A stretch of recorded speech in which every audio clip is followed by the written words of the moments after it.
Welcome back to Hashtag Sisters-in-Law with Kimberly Atkins Storr, Barb McQuaid, Jill Wine-Banks, and me, Joyce Vance. It's time to order Sisters-in-Law merchandise, so go to politicon.com/merch, where you can get yourself a Sisters-in-Law t-shirt, hoodie, and much more. I'm just going to share with y'all that my hoodie came in the mail today, and it is incredibly warm and soft. So buy yourself a post-Christmas present. I think we might be pushing the deadline for Christmas shipping right now, but get yourself a little treat for January. Today, we'll be updating you on the House Committee investigation into January 6th and where we think things are headed. Then, in honor of Bell Hooks, we'll discuss the role Black women have played in shaping American society. And finally, we'll take on the Jussie Smollett case and explain what you need to know about hate crimes prosecutions after that controversy. And as always, we look forward to answering your questions at the end of the show. But first, with Christmas just over a week away, my mind turns to the spirit of giving, and that involves all of us, whether we celebrate Christmas or not. So I thought I'd start today by asking each of you to tell me about a special, a meaningful, a creative holiday gift that you've either given or received, something that especially touched your heart. What about you, Kim? You know, there's so many. I think the best gifts aren't about the material things, of course, right? They're about the notes, the sentiments, the what's written inside of the holiday cards, especially this year after we were separated from so many of our loved ones for so long. And so that's what lately has been most touching and most important to me. And it's not really a type of gift, but one thing that I'm really thankful for this year is, wrapping presents for my stepchildren, which I got 2 stepchildren this year, and sort of engaging in the traditions that my family, my new extended family has had, and sort of adding my own to that. That has been a very special experience. So I've really loved that. What about you, Jill? Well, I found 2 particular gifts this year, but I don't want to say them because my friends actually listened to this show. Although one group has actually already received them, so I can say that particular one. And that is, I found a coffee mug with 5 faces on it. And the reason that's significant is that we are a group that formed to help ourselves get through the COVID political mess that we were in. And there are 5 of us. So we call ourselves the Toilet Paper Quints because it started during the toilet paper crisis in America. And they are all delighted because, to me, it celebrates our friendship by having the 5 faces on this mug. And so I feel so happy with that, particular selection. But I agree with Kim that a lot of things that I do, I can fruits and jams and chutneys and spiced peaches. And sometimes that's the best gift that I can give, is it's something that I actually took the time to make and that it's handmade by me. And I hope friends like getting that. It's always a hostess gift for me, is to instead of a bottle of wine. I want to get spiced peaches. Okay, I'll have to figure out a way to send it. Send the spiced peaches. We will take the spiced peaches. Barb, what about you? Well, I want to make sure that we acknowledge, and I know all of you are generous givers, but all of the people out there who are not so fortunate at this time of year, and make sure that we give, not just year-end giving, but give of your time, give of your talent, give of your treasure, to help those who are in need. And so I know we all do that, and that's extremely important. I remember as a kid, my mother telling me, well, the real joy is in giving gifts. And I remember saying, yeah, right. Quit joking around, Mom. That's crazy. That's crazy talk. But I'm sure you agree with me. I have found that that's absolutely true over the years. And I really do find joy in giving gifts, especially my husband and I have 4 children. And we enjoy gift giving to them. But now they're of an age where, they're not really interested in any material things that we can buy them. They're young adults or teenagers, and so they're not interested in, the things they were when they were young, like toys and things. So this year we're giving them all the gift of travel. And material things are nice, but they're temporary. And I think there's nothing more valuable than travel. It's so eye-opening and educational, and it's a gift that endures. They'll remember it for the rest of their lives. So they're all taking trips to various different places in the next year, and so we're going to help with that. You know, that's awesome. I'm big on giving experiences, and one of my favorite things, Barb, I'm like your mom. I really do like giving people gifts, and I sort of spend a lot of time. I maybe get over-involved in the planning. The people who listen to the podcast who know me will know that that's true. But one year for our extended friend family, I planned a chocolate tasting where we all went to a local artisanal chocolate store and tasted the chocolate. It's called Chocolata. It's in Birmingham. And it was such a wonderful, fun thing to do. I loved that. But I thought about this question a lot, and I want to give a shout out to a former U.S. attorney in my office, Carol Privet, who was the acting U.S. attorney in Birmingham ahead of Doug Jones. Carol and I are in a small group of 5 lawyers, sort of like you, Jill, and we formed spontaneously at a bar association meeting 15 years ago. We didn't really know each other very well except for me and Carol, and we said we should start having lunch together once a month and get to know each other. We've been doing that every month for 15 years. And wow. Carol, who is now retired, after being a U.S. attorney, she went on to be a judge, she retired, and she does needlepoint. And her tradition every year for all of those years that we've been together has been to needlepoint, each one of us a Christmas tree ornament. Good Jewish girl that I am, I love having a Christmas tree. And Carol's ornaments are always a highlight of it. And this year she needlepointed a bell for me, and she designed the pattern herself. And I cherish those ornaments so much because they're a tangible sign of friendship. And it just makes me think about how important it is, you know, whether you make it or whether it's a service that you perform, just to try to give a little bit of yourself at this time of the year. So I love my friends. Also, I love my sister's-in-law sweatshirt, and I'm really looking forward to giving those to my friends in the coming year. Those are going to be a gift from me. As soon as they are available, I'm going to start ordering them for my friends. But I agree with you about experiences. And just before COVID, I gave my friends a glass blowing class. Ooh. And this is for a larger group. And then unfortunately COVID hit. And of course, the last thing you want to do is be blowing into the air during COVID. And so we've never actually collected on that gift, but hopefully soon we'll be able to do that. Well, here's to a new year and lots of fun experiences with friends. Today we start off with Mark Meadows and January 6th. It's the topic that we've all been talking about and thinking about, so it's our logical first subject for today. Kim, why don't you start us off? Yeah, especially after this week, which brought some of the most ground-shaking details from the investigation so far. Text messages provided by former Trump Chief of Staff Mark Meadows detailing the entreaties that even Trump's closest allies were making to call off the attack on the Capitol as it was happening.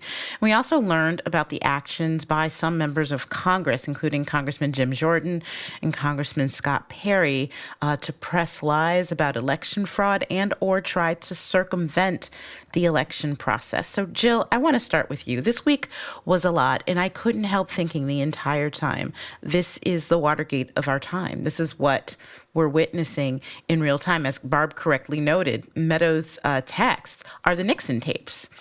But it's worse. This is far worse than breaking into an office and then lying about it and paying hush money.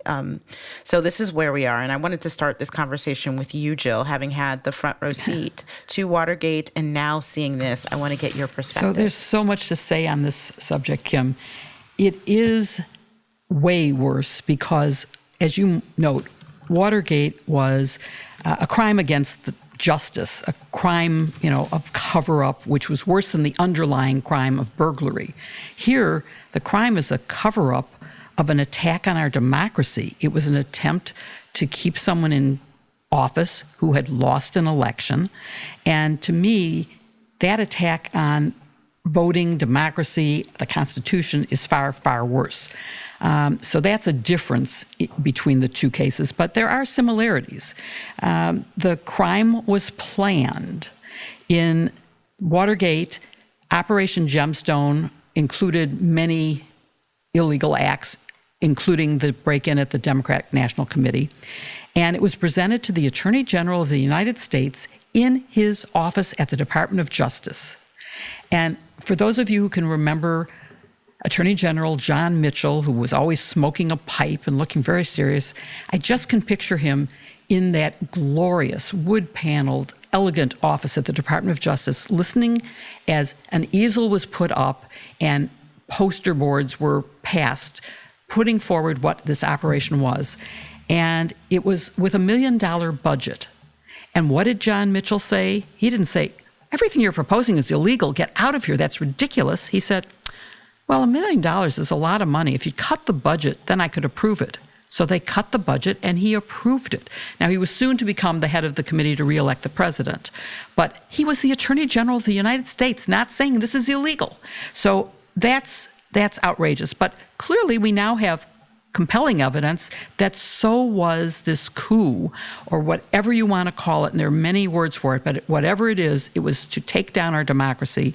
You have a PowerPoint that's now public, you have the Eastman memo, you have the Clark conversations at the department, Jenna Ellis's memo, all went to at least the chief of staff to the president. Now, is it the smoking gun that the tapes were? Depends on who read it and what actions were taken. Did the president see it? And you also have a similarity of the Department of Justice acting to investigate, we hope and we think, doing it quietly as they should, at the same time that there's a congressional investigation. And there are some complications from that, but there are some advantages. And I disagree with anyone who is saying that Congress should keep things quiet. They shouldn't do this in public.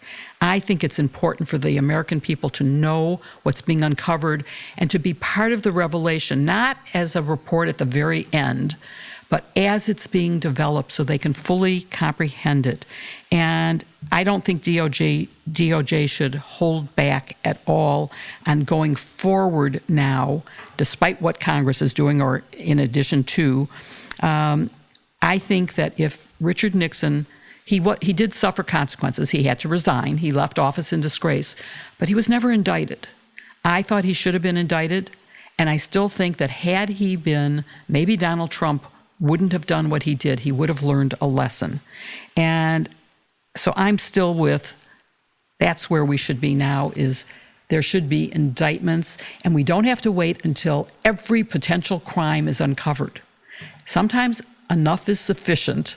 And, you know, as prosecutors, we all know that you could keep investigating forever and keep uncovering crimes. But there comes a time when you say, okay, I'm going to go with this crime. I have enough evidence on this particular one. Let's just go. And I don't think there should be any time to wait. I think that it looks more political if the department withholds taking action on what are obvious crimes to the American people than there is in saying it's too political to indict. Amen.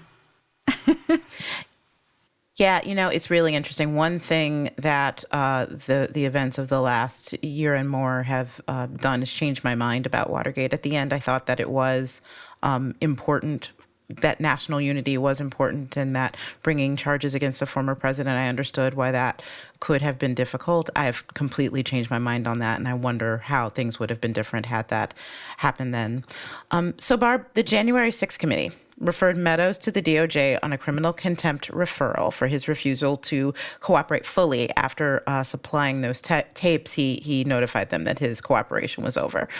But there has been some debate here in Washington over whether it would have been wiser for the committee to seek a civil contempt referral, essentially seeking a judge to order him to comply. Since Meadows' testimony is something that the committee really wants, and how this is a very different case from, say, Steve Bannon. What do you think? Is it a harder case for the DOJ to make to a grand jury? Yeah, I think it's slightly harder only because Meadows really is within the that zone of protection under executive privilege. I mean, he was the chief of staff. He is exactly the kind of person for whom executive privilege was designed, whereas Steve Bannon was a former White House official, no longer working for the White House. So for that reason, it makes his claim of executive privilege a little bit stronger. Now, I still think it's a loser. I think it fails because he didn't even show up to assert the privilege on a question-by-question basis, which is the way it must be done. He didn't even show up to say, answer, what's your name?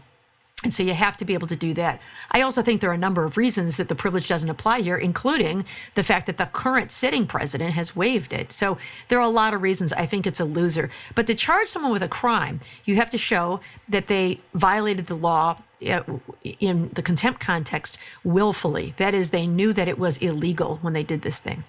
I also think that just because you can charge someone with a crime doesn't mean you should charge someone with a crime.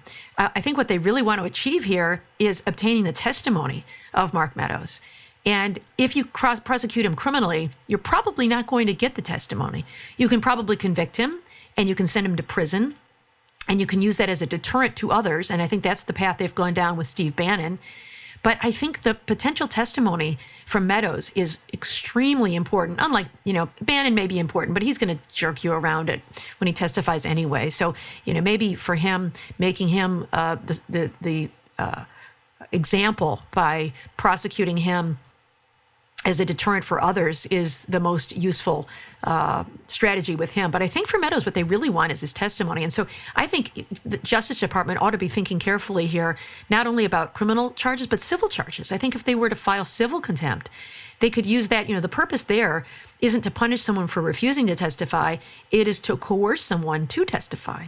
And so the witness holds the figurative key in his pocket until up to 18 months they can sit in jail. And every day that goes by, they have the ability to let themselves out by agreeing to testify. And I think that's what they really want. So I would bet that part of the discussion that's going on at the Justice Department right now is whether it isn't better to pursue a civil contempt than criminal contempt in the case of Mark Meadows. Yeah, and Joyce, it may be also that the DOJ should perhaps put their cards on the table about what they're going to do sooner rather than later. I know you mentioned that before. What did you mean by that? Well, I wrote about that in my column for cafe.com this week, and I confess I was a little bit tongue-in-cheek, but it comes from a place of love. DOJ can only do its job if people have confidence in it. The rule of law only works if people believe that it will work. We all get that. And we're living through this unbelievably unique time. I think maybe in hindsight, the times that we're living through will be viewed as being as important in American history as the Revolutionary War or the Civil War. And that puts a lot of strain on the justice system, among other things. And one of the challenges that we face is how many of your norms do you hang on to? How much of the usual practice do you engage in? Because if you're DOJ, you don't want to look politicized. But are there some stress points? Because these are extraordinary times where you have to do things a little bit differently. And I have been a big fan, I'm on record and have written about the need for DOJ to engage in what for that very closed-off agency would be radical transparency. There are things DOJ can't talk about publicly. Grand jury investigations is the big example. But I think DOJ can do a better job of helping the public understand what its processes look like and why things happen the way that they do and coming forward. So with all that said, even though DOJ doesn't typically make investigations public, I asked in my column this week whether in the context of witnesses in the January 6th investigation who are starting to take the Fifth Amendment and declining to testify, whether DOJ shouldn't go ahead and make it known whether those witnesses are under investigation and possibly going to be prosecuted, or maybe DOJ should just come forward and say, we're not going to prosecute these people. And the reason that matters is that if these people are never going to be prosecuted, and I'm looking at you, John Eastman and Jeffrey Bossert Clark, key witnesses in this investigation, if DOJ isn't going to prosecute these people, if that's off the table, then let Congress know Congress can go ahead and immunize them and compel their testimony. And once they're given immunity, really their only way out of the mess that they're in is to give full and truthful testimony. So DOJ probably hasn't made up its mind on these issues yet, but if they have, they should just go ahead and say so. I'm sure that there would be a political cost if Merrick Garland did that, but after all, he's the one who's been saying that DOJ is about doing justice and not politics. Yeah, but let me ask you this, because as you talk about this, one thing that springs to mind is how is this different from, say, what one James Comey did several years back in the interest of trying to be transparent and trying to avoid looking political? How does That's justice exactly walk that the line? right question, because Jim Comey came forward with the goal of, I like Jim Comey very much, and it sort of pains me to say this because I think he shared so much wisdom with our group of U.S. attorneys over time, but he was engaging in a political calculus trying to sort of game things out instead of simply applying DOJ rules and DOJ processes. I think that there's plenty of precedent inside of the department once you've declined on a prosecution for saying so. And we know that that happens in the public corruption context. For instance, it's happened in the Southern District of New York with both Mayor de Blasio and with Governor Cuomo. I did it in a case involving Alabama's then Attorney General. And you come forward and you say you've declined in the case because that sort of takes that person's name out of the spotlight and prevents additional reputational damage. There's no reason DOJ couldn't do that here and say, we've looked at the evidence and we're not going to prosecute these two, which would then let Congress go ahead. What you don't do is what Jim Comey did, and I too have great respect for Jim Comey, but he made a terrible mistake in this instance because he didn't just say we're declining charges against Hillary Clinton, which I think would have been appropriate because there had been so much attention paid to it. But then he went further and said what she did was he demonized her, right? He used. Yeah, it was incredibly reckless, and it was, she put the nation at risk, and said these kinds of things. And I think it was that he was kind of talking out of both sides of his mouth a little bit. And as you say, Joyce, it may very well have been in an effort to kind of navigate this, swirling political wind of, no matter what I do, I'm going to be damned if I do, damned if I don't by the left and the right. And so I need to give a little something to everybody. But I think that was where he really made a mistake is, not just playing it straight. And so if you simply announce a declination. Having seen the Comey mistake, it's very possible that Merrick Garland could navigate those waters more successfully. Well, it's just, I feel I don't know Jim Comey. I did interview him for iGen Politics, my other podcast, and I tried to understand his thinking, and I tried to give him an opportunity to make clear to me why he did the right thing. But remember, it wasn't just the first mistake. It was the second one, which is to announce reopening it. That is so clearly outside of any appropriate behavior by anybody at the Department of Justice that I cannot forgive that. And that was the other shoe that dropped that ended Hillary Clinton's chances of being president. And so calling it off at the end is one thing, but he should have never said it. I can go along with saying we decline prosecution. That's one thing. But saying we're reopening it, we made a mistake, that's another. Yeah, and the reopening then, that also stands in such stark contrast to the silence on the investigation that was ongoing into the Trump campaign. That's where it really looked nefarious. So just before we go, just really quickly, one other twist in the January 6th investigation is that it is bringing in members of Congress, the colleagues of the very people on the committee. How does the committee navigate that? Anybody? Doesn't it become a never-ending sort of game where if we, and I would think rightfully in this situation, if the January 6th committee wanted to talk to people, not because they were members of Congress, but because they were fact witnesses who happened to be members of Congress, then in the next sort of iteration of Congress, if there's a Republican majority, I think we would see this sort of tit-for-tat thing where they would do the same thing. But that said, I don't know how you avoid it. I think some of these people are going to have to be questioned, and it's going to be a terrible political fight because they will stop at nothing to denigrate the Democrats instead of treating this like the moment that it is, where we've got to protect the future of the Republic. We've got to put party over country. And the Republicans just seem to lack the backbone to muster the courage to do that. And this may be one of those cases where the Department of Justice is better suited for taking action, or where, contrary to what I said about it being important to make things public, maybe this has to be done behind closed doors with transcripts created. But I do think you cannot ignore what is right in our face. We've seen the revelation of all of these text messages and the wrongful conduct of Jordan and Perry and so many others. How can you ignore that if you are trying to get to the bottom of who planned, who encouraged, who was responsible? I think you can't. You just can't close the investigation off and say, well, they're members of Congress. We can't investigate them. That's like saying the president is above the law and so are members of Congress. And then where do you stop? So I'm for you got to investigate it at every level possible.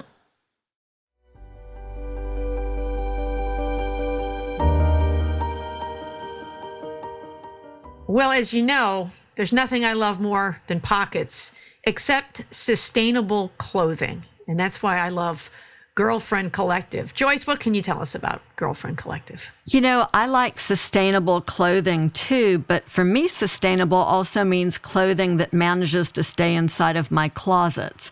And every time my sweet daughter comes home, she takes all of my Girlfriend Collective. She really likes it a lot. She's a marathoner, and she thinks it's great for her purposes. So I just ordered myself a new sort of one of the long line bra tops and a pair of yoga pants. And I am so happy to have it because it's sustainable, it's ethically made, and it offers inclusive sizing from extra, extra small to 6XL on Girlfriend Collective's selection of really incredible bras, leggings, shorts, tanks, tees, and swimsuits. So whether you're working out, running errands, or doing nothing at all, I really like Girlfriend Collective when I'm lying around reading a book. Girlfriend Collective has functional fabrics, colors, and styles for any activity. And all their clothes and packaging are recyclable and consciously crafted. This season, we're also really in love with their best-selling squat-proof leggings that come with pockets and have different levels of support. So you know you'll find the perfect fit and pockets for the Barb McQuaid fans out there. But you know, for me, Joyce, I feel a little differently. I love clothes that don't stay in my closet, that are so comfortable that I always want to have them on. And that's what it is for me with Girlfriend Collective. So join us in joining the collective today. For listeners of the show, Girlfriend Collective is offering $25 off your purchase of $100 or more when you go to girlfriend.com/sisters. That's $25 off $100 or more when you go to girlfriend.com/sisters.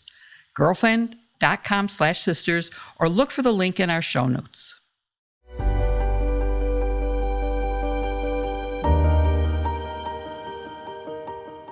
Well, this week we suffered the loss of Bell Hooks, the great thinker and writer on the intersection of feminism and racism. In 1981, she wrote the groundbreaking book, Ain't I a Woman? And Jill, for our listeners who might like to know more about Bell Hooks, can you share with us some of her accomplishments? Yes, she was a woman ahead of her time, I would say, and was a great thinker. I've been thinking a lot about her and all the writing she did on the intersectionality of gender and race, and someone who pushed feminism beyond its white middle-class worldview to include Black and working class women. She is, you know, my generation had Betty Friedan, and she is the next iteration as far as I think about it. She took a nom de plume for writing using her great-grandmother's name.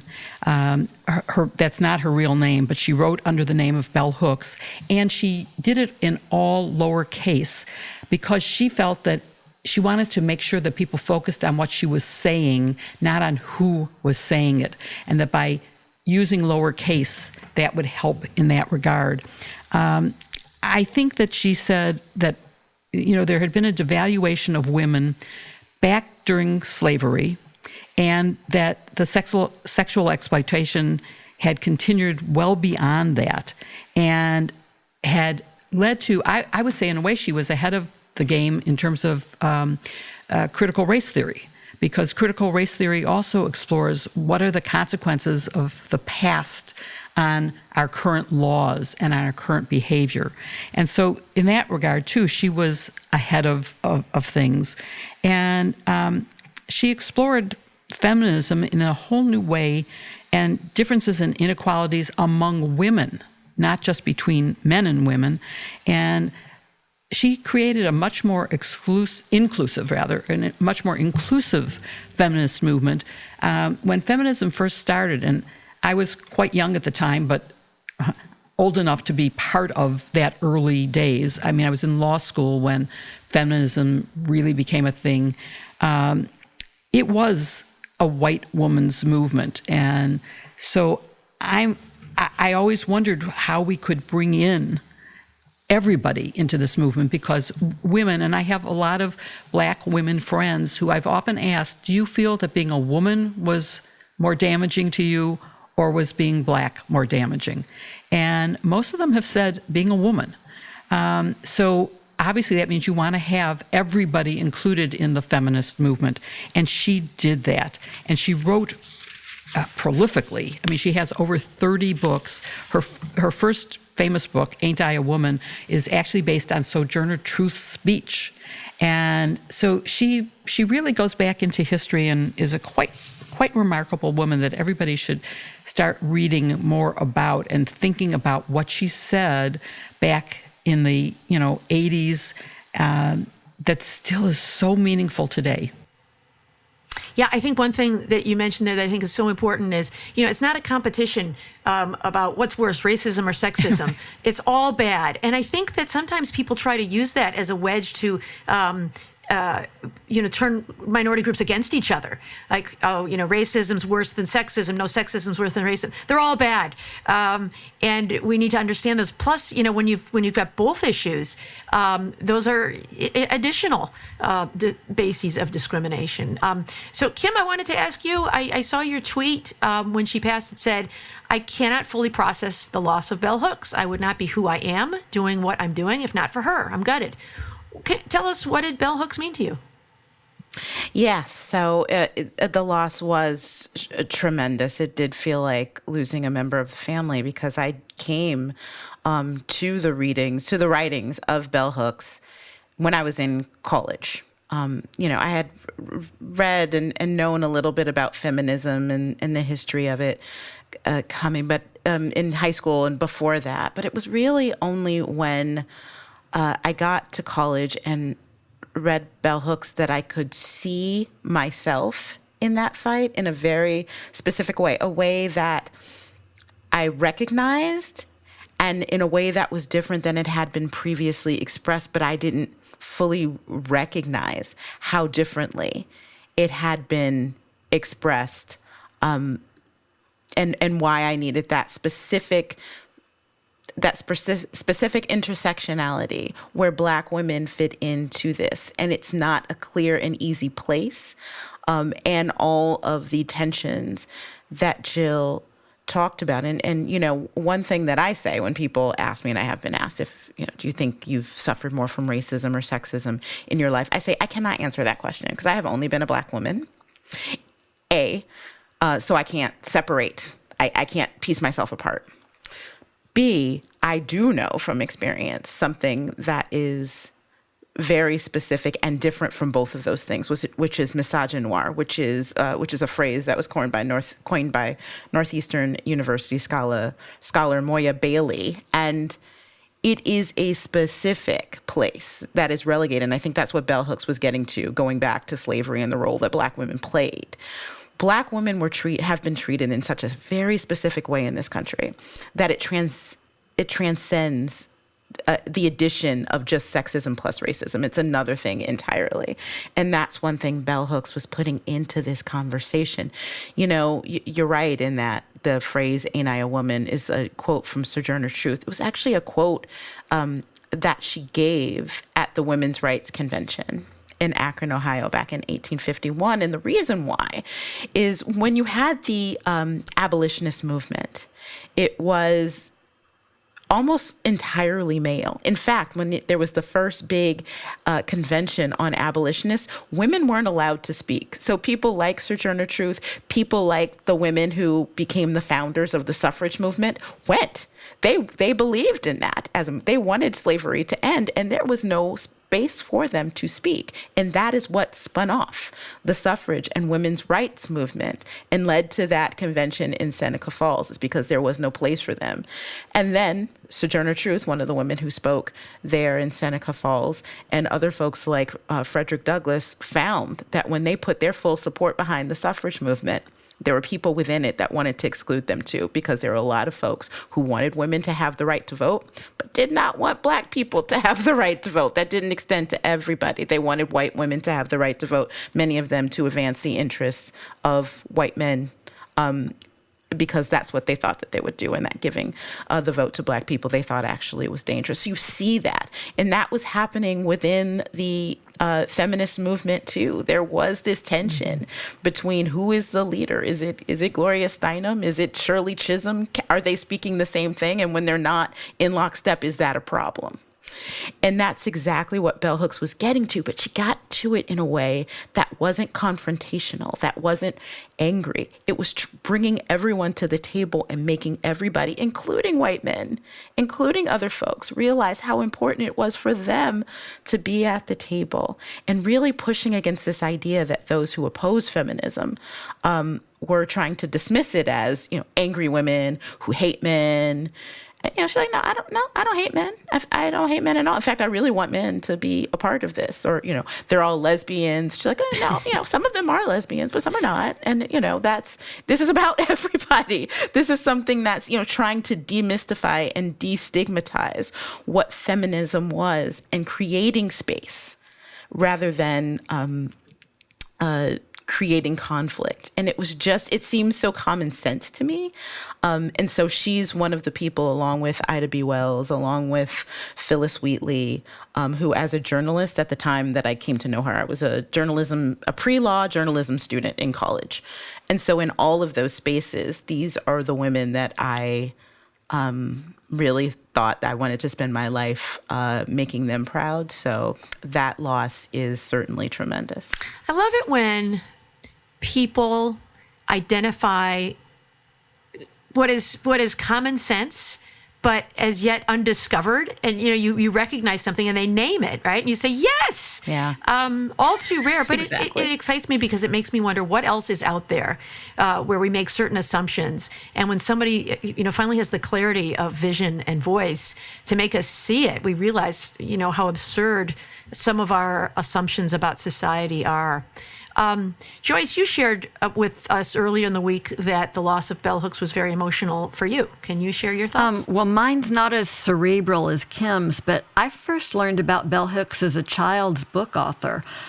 She has a wonderful book called Skin Again that my youngest kid, who was Waldorf educated, read in his mixed nursery. And it was one of our favorite books to read together. One of my favorite parts from the book says, the skin I'm in is just a covering.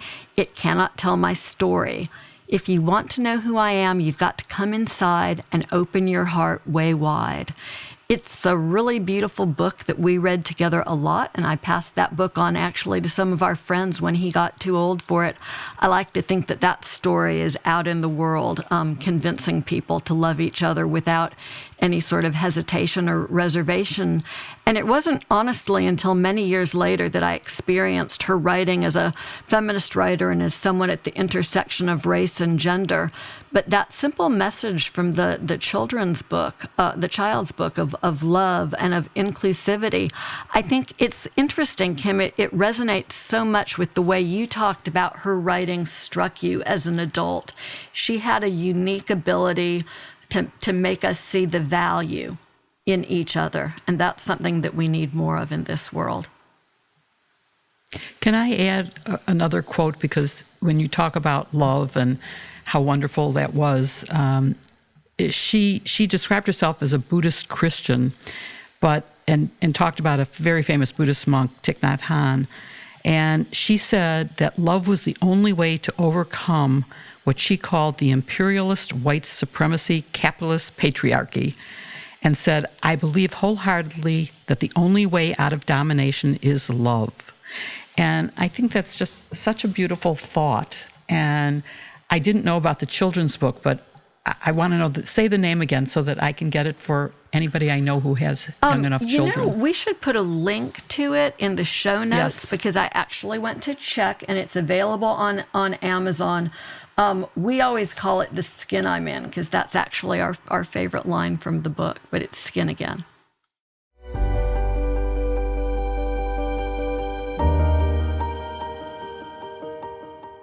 I was a real skeptic when I first read about Noom and thought it could never possibly work.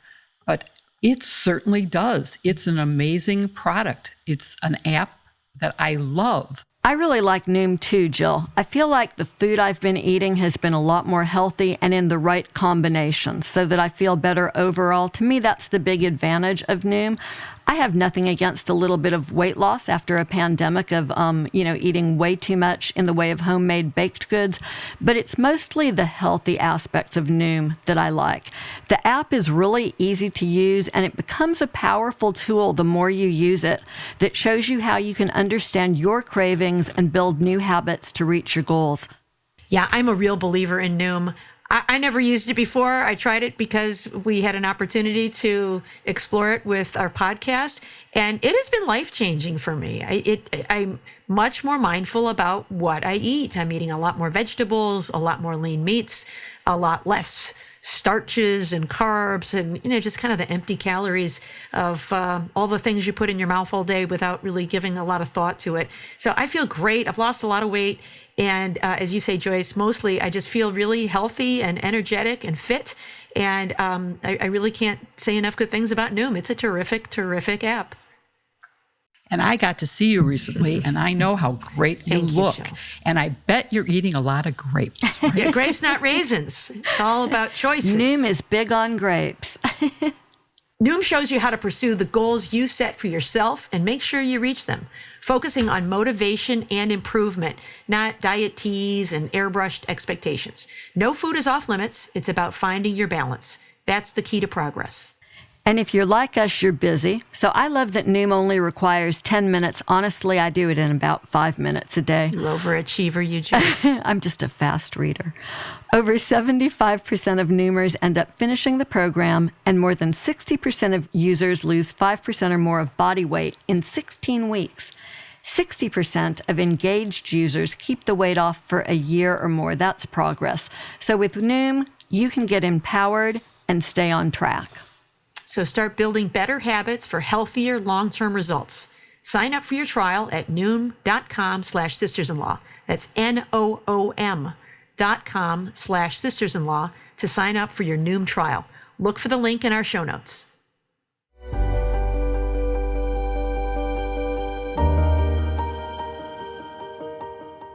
One of the most sensational hate crimes reported recently ended with the alleged victim convicted of staging the attack and lying to the police about being beaten and left with a noose hung over his neck.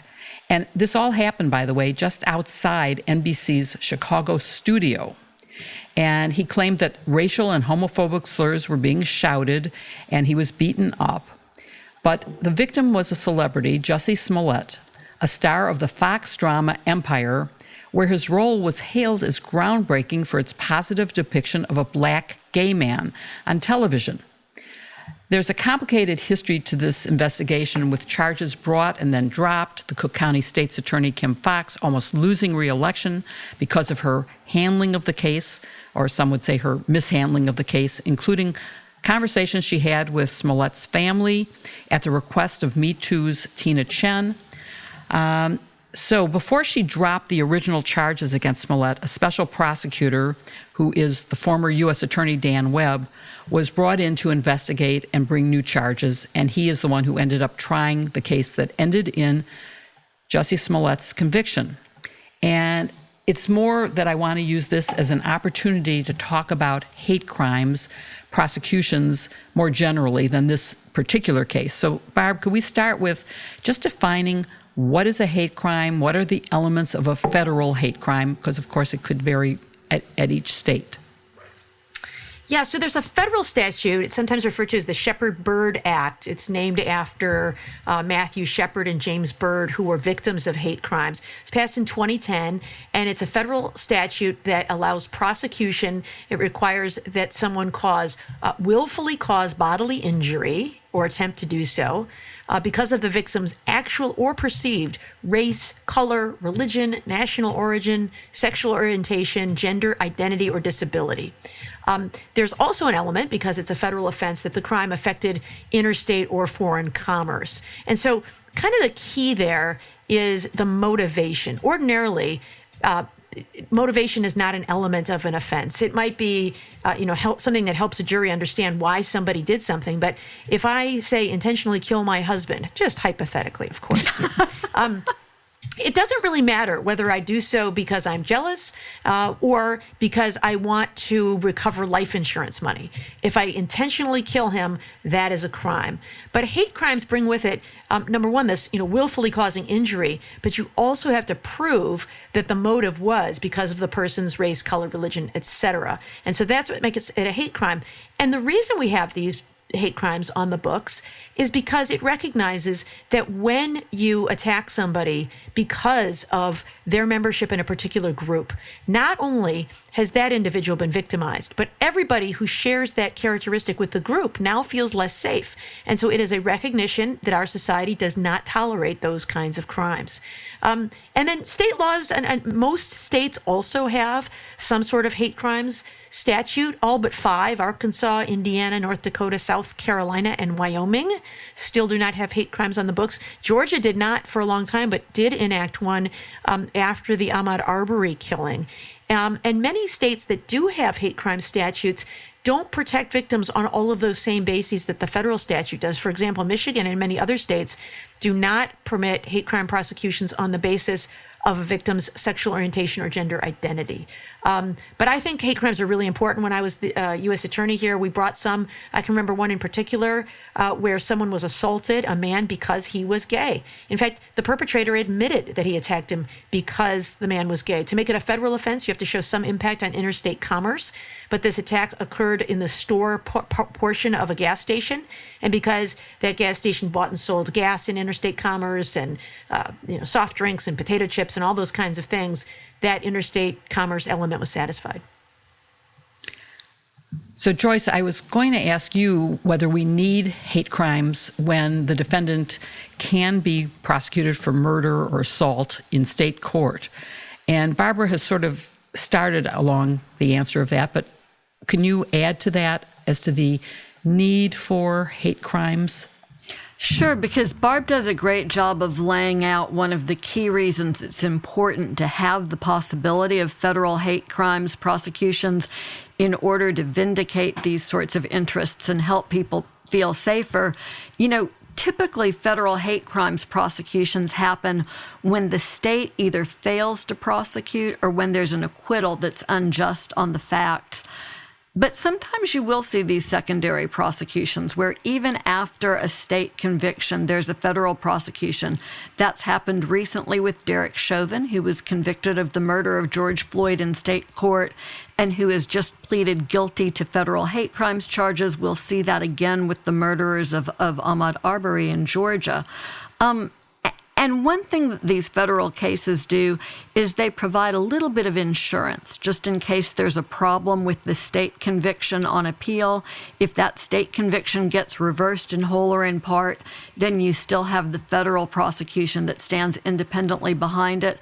But I think Barb is right. These prosecutions, it's a way of vindicating the public interest in prosecuting a defendant for a crime that's animated by hate against not just an individual, but a protected group of people who are vulnerable in our society, not because they're weak, but because they've been historic victims of hate. So this is, one of the goals of our criminal justice system is to punish and create accountability. And the hate crime statute, the Shepard-Byrd Act, and other statutes that federal prosecutors use, I think achieve this goal, and it's incredibly important.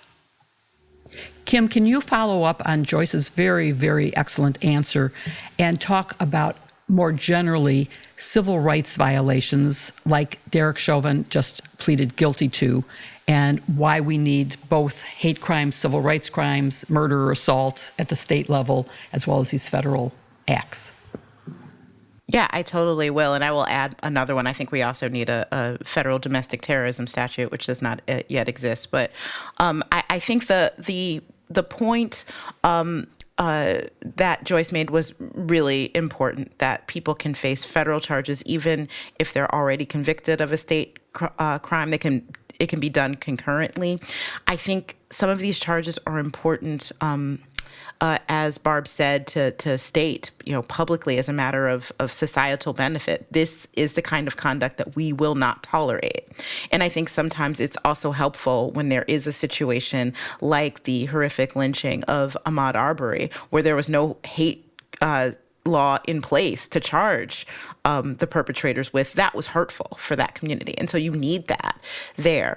In this case, the case of Derek Chauvin, he faced federal charges. There were civil rights charges. So this is one of the many tools in the federal prosecutor's toolbox that they can turn to. And this specific one deals with the deprivation of rights under color of law, and it makes it a felony to willfully violate someone's constitutional right without due process of law. So in this case, the charge was that Derek Chauvin deprived George Floyd of his right to be free from a police officer using unduly deadly force, free from the deliberate indifference that that Derek Chauvin showed once he fell out of consciousness to not ensure that he had medical care while he was in his custody. And this is one of the laws that falls under the Civil Rights federal statute.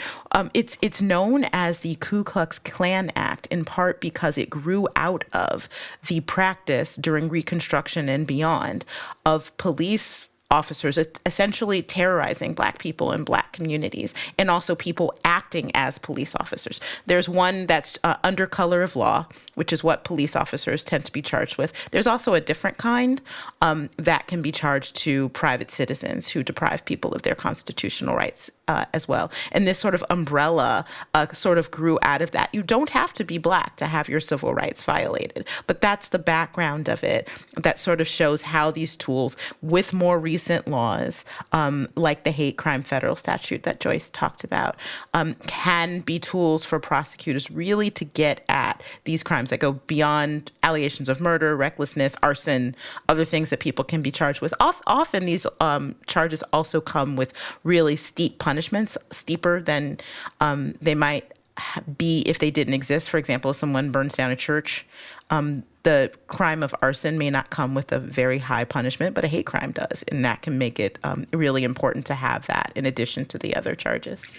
So at a time now where hate crimes, and maybe particularly anti-Semitic attacks, are on the rise, is there something that legislators should be passing? Are there new laws that we need, or do prosecutors have enough tools right now to get the kind of accountability we need to prevent these things from happening?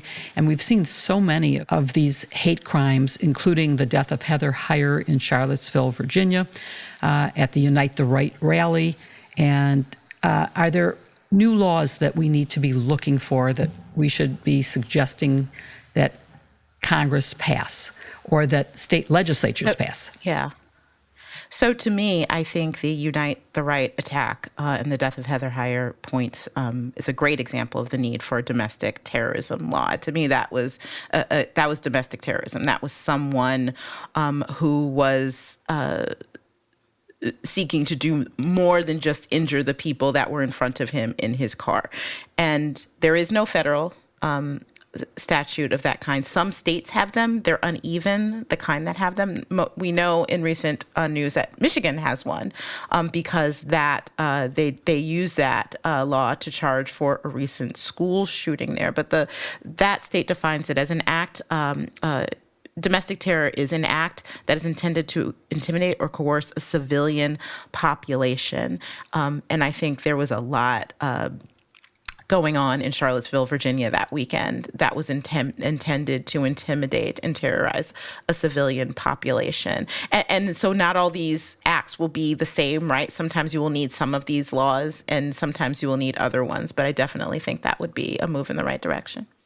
I'll agree with Kim on the domestic terrorism statute and the need for it, and just add a reason I think we need a federal domestic terrorism statute is so often the strategy at the FBI and federal law enforcement is to disrupt an attack before it occurs.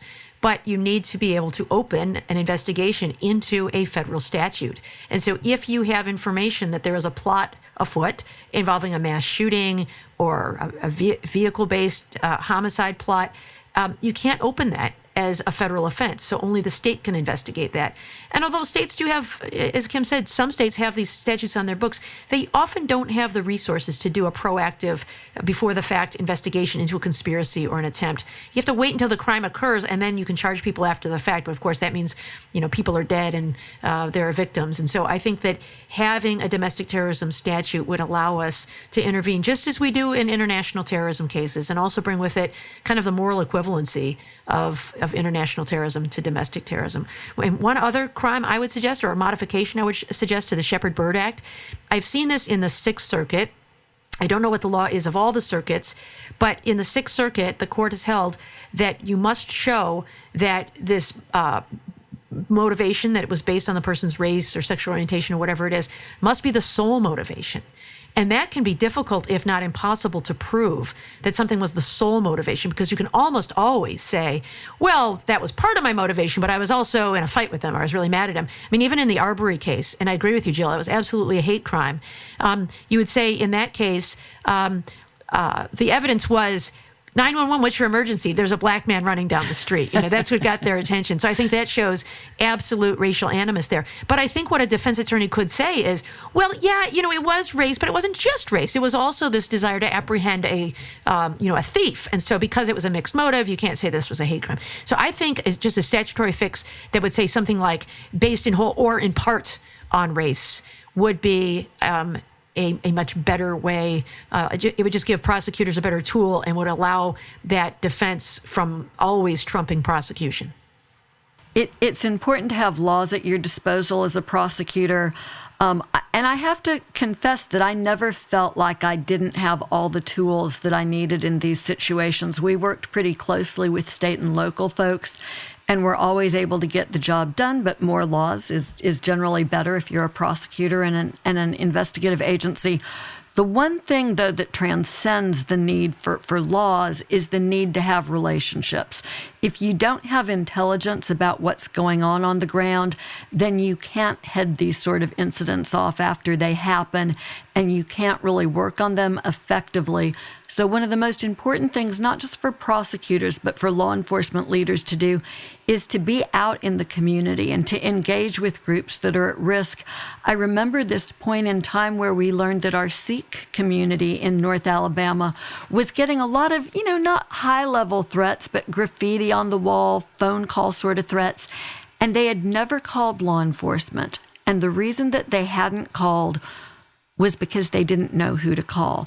But I knew some of them on a personal relationship, and so I ended up going out to the Gurdwara one weekend with the police chief in the area that they were in and the head of the FBI and a bunch of prosecutors with the explicit goal of building personal relationships so they would feel comfortable calling. And Jill, you talked about anti-Semitism in your lead into this.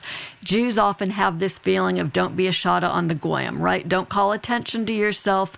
Don't make trouble. It's important for law enforcement and political leaders to tell these communities, whether it's Black people or Jews or Sikhs or gay and lesbian or transgender communities, please let us know. We want to hear about what's concerning you. We need to know when there are threats so we can keep you safe. That's such a great point. And I think from what I'm hearing here, there's some laws that need to be passed or amended, tweaked a little bit. But I think it's not just in the area of hate crimes. And maybe we should spend an episode talking about some of the laws that have no appropriate penalty right now, where it needs to be passed. Adam Schiff's Protect Our Democracy Act would codify some of the things that were norms and would add penalties. But I think there's a lot more in that vicinity that we could talk about in the future. And only because we started where we started this conversation, I think it stands, it's important to underscore that lying about one of these really, really horrific kinds of crimes should in itself be punishable by a stiff penalty, because it makes it all the harder for people who are actually victims of these types of crimes to come forward, bring their claims, and be believed. So that's a terrible thing to do.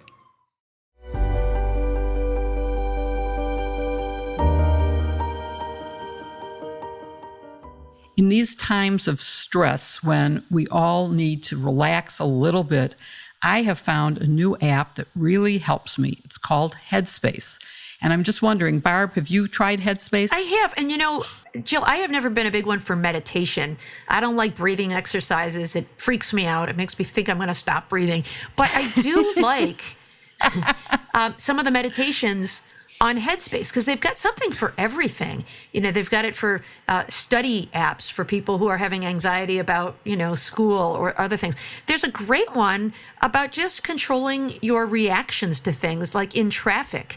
If you're in a traffic jam, so much of the frustration that I feel when I'm in a traffic jam is self-imposed, like you expected to get somewhere on time and now you're not. And so, you get very upset about the whole thing. And so with Headspace, they just give you some mindfulness exercises to think about things like, hey, look, we're all here. It's like a big party on the freeway and we're all just hanging out and we're going to get there when we get there. And just setting your thoughts and expectations can really help you, I think, deal with everything that life throws at you. And, you can't control what happens to you, but you can control how you react to it. And I find Headspace really helps with that. Joyce, how about you?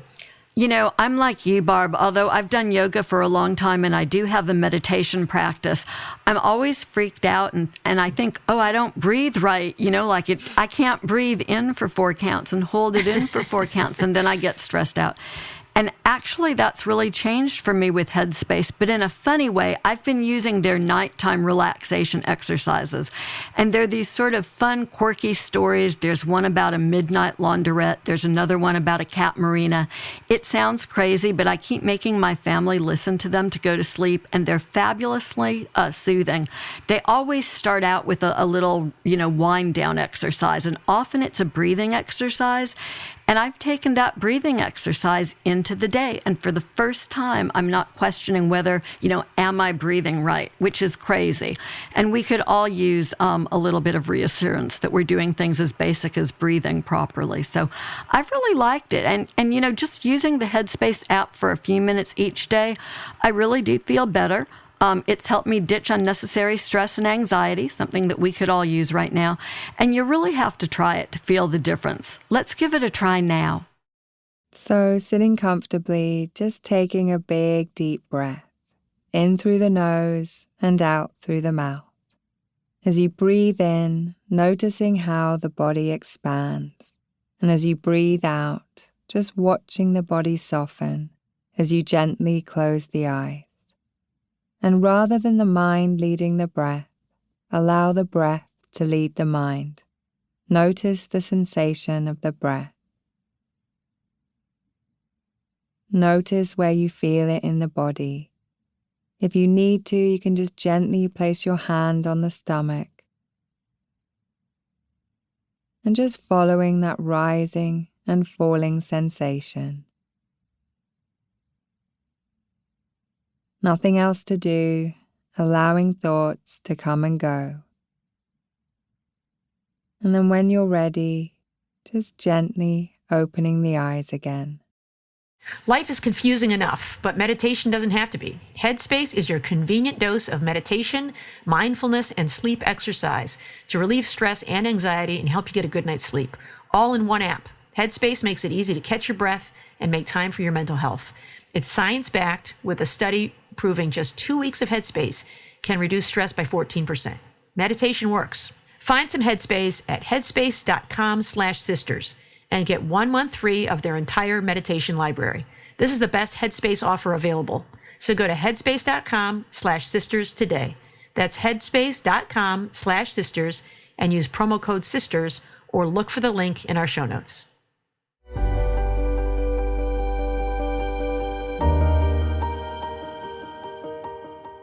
One thing we all agree about is how much we love getting to answer your questions. We've learned that our listeners are smart and that y'all care deeply about our country and making it work better. So it's a privilege for us to get to discuss the questions that concern you the most every week. If you have questions for us, you can send them in an email to sistersinlaw@politicon.com or tweet them to us using hashtag sistersinlaw. If we don't get to answer your questions during the show, keep an eye on our Twitter feeds throughout the week. We'll answer as many of your questions as we can there. Our first question comes from Nan. She asks, could you discuss the definition of treason and legal aspects of charging political leaders with treason under the Constitution and the likelihood of that happening? Well, let me just answer fast. The definition of treason is there has to be a declared war, and you have to be aiding and assisting our enemies. Since we're not in a declared war, treason isn't a viable charge right now. As to the politics, I think maybe Kim, because she is a political commentator and opinion writer, she should answer that. What do you think, Kim?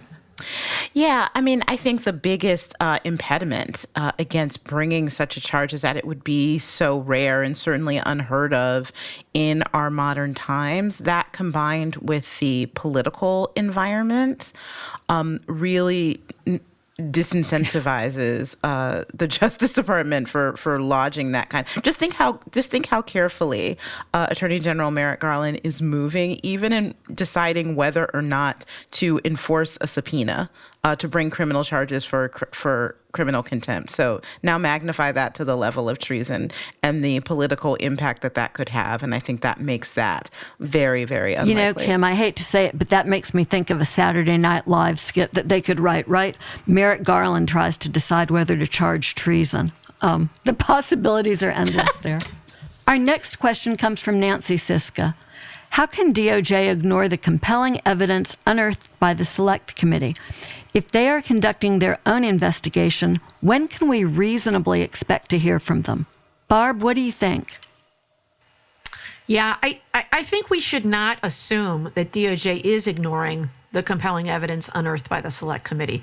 We know that DOJ is investigating and continues to charge additional defendants who attacked the Capitol on January 6th. There's something like 600 defendants have been charged so far, and additional ones get charged all the time. So that really does provide the vehicle for that investigation to grow and morph in any direction that the evidence takes it. So I don't assume that they are not investigating or that they are ignoring the evidence. And when would we reasonably expect to hear from them? I don't know. You know, I think people are speculating because we haven't heard leaks that there's not an investigation going on. But this is the way it's supposed to be done.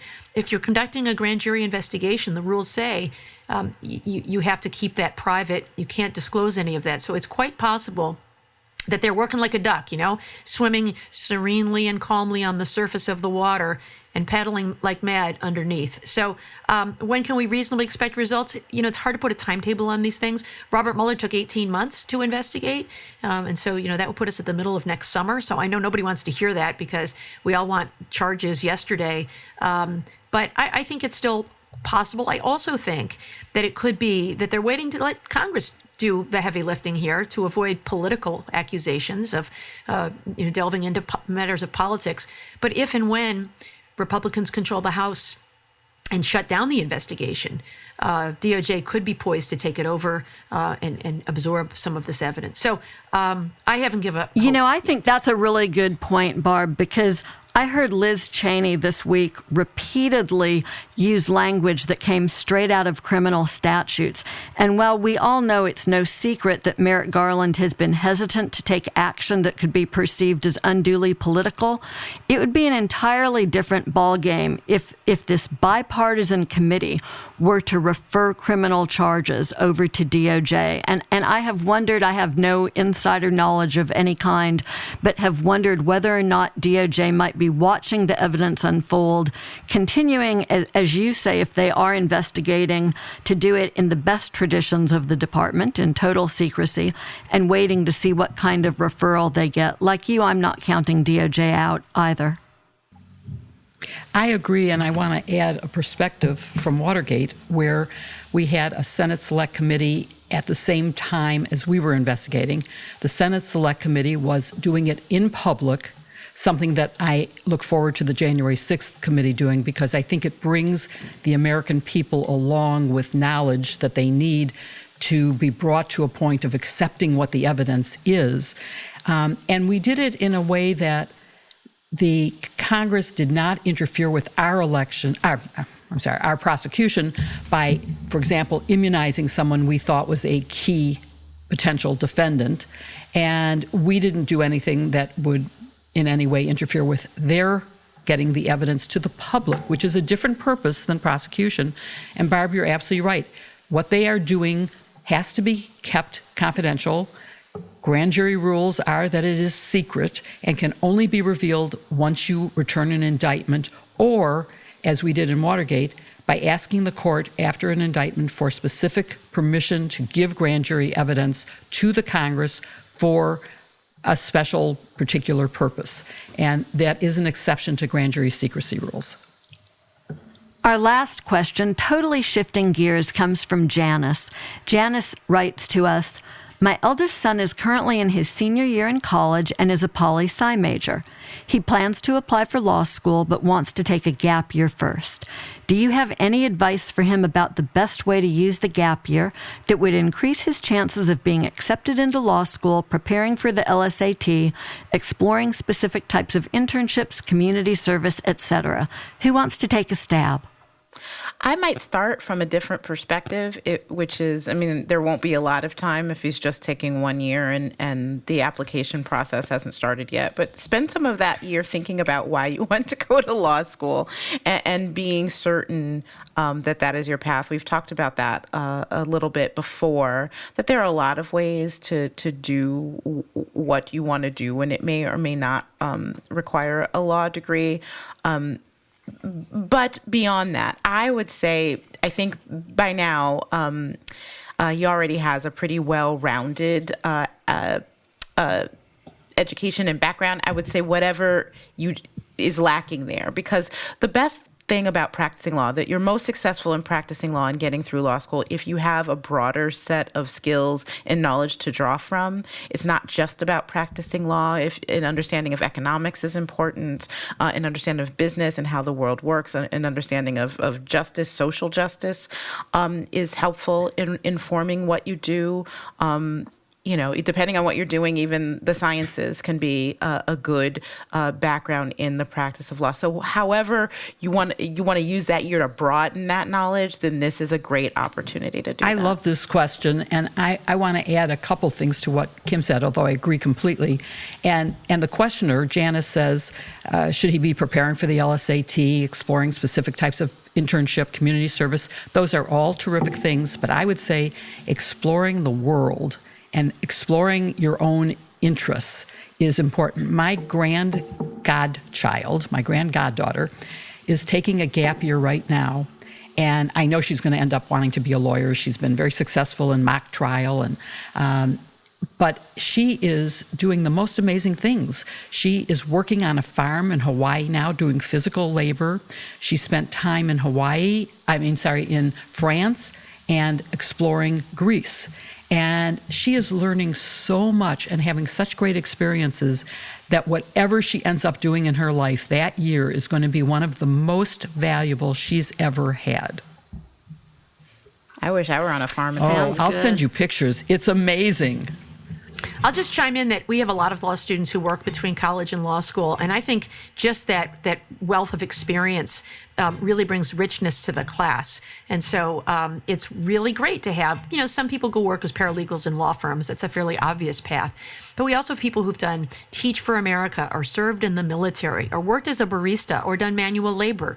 And all of those things are really valuable to come into the classroom and share those real world experiences. So I think rolling up your sleeves and working is extremely valuable. And, depending on what kind of law you practice, you may find yourself living in and working in an environment, with some very highly educated, if for lack of a better word, maybe even elitist people.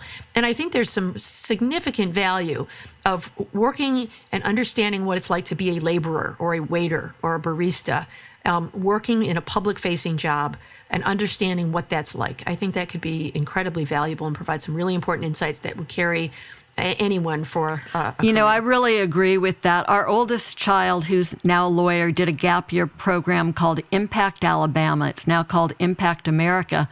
They worked in 4 different, very specific areas. One was working with high school kids in underserviced areas on speech and debate programs. One was identifying eye disease that was treatable if it was identified early on. And so they actually taught them how to use this equipment and go out into rural areas in Alabama. And one of the programs that they did involved tax preparation for low-income families. And I remember the moment where Robert said to me, I think I'm going to go to law school. And I thought he had been empowered by his social justice work. And I asked why. And he said, because I don't want to end up as a tax preparer for the rest of my life.